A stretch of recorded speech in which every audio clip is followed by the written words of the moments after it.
La maison de l'escargot. Il était une fois un pauvre escargot qui souffrait beaucoup à chaque fois qu'il partait en randonnée, car il avait du mal à suivre le rythme de ses compagnons. La coccinelle était aussi rapide qu'une souris. Le mille-pattes, avec ses 1000 pattes, ignorait la fatigue. Le scarabée prenait même le temps de faire des escapades vers les fleurs. Le pauvre petit escargot, lui, peinait, soufflait, transpirait, tout seul et loin derrière, abandonné par les autres, qui n'avaient plus la patience de l'attendre.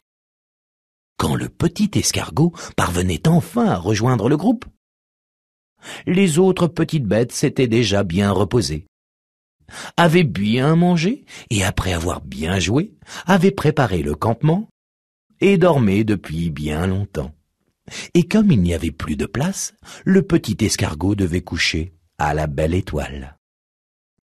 Mais chaque matin, obstiné, il reprenait la route, espérant toujours rattraper ses amis. Pour ne pas s'ennuyer pendant le parcours, il sifflotait, regardait à droite et à gauche, saluait les petites bêtes qu'il rencontrait. Un jour, qu'il avançait le nez en l'air pour admirer le vol d'un beau papillon, le petit escargot buta sur une surface dure qui lui fit perdre l'équilibre. « Oh ben ça alors, mais qu'est-ce que c'est ?» se demanda-t-il, car il n'avait jamais vu une chose pareille, ce qui est normal puisqu'il s'agissait d'un coquillage perdu par un enfant qui l'avait ramené du bord de mer.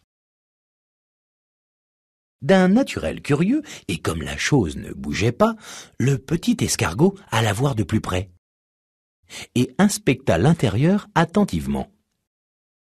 En y pénétrant, il s'aperçut qu'elle était parfaitement à sa taille et de plus très légère à porter.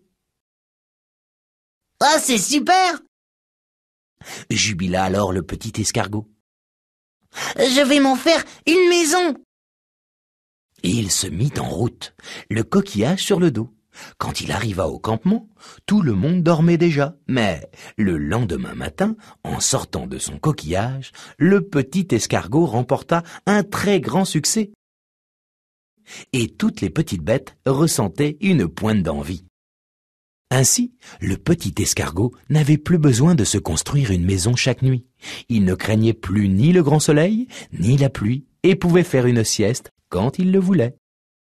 Les petites bêtes de la forêt cherchèrent alors toutes une maison à se mettre sur le dos.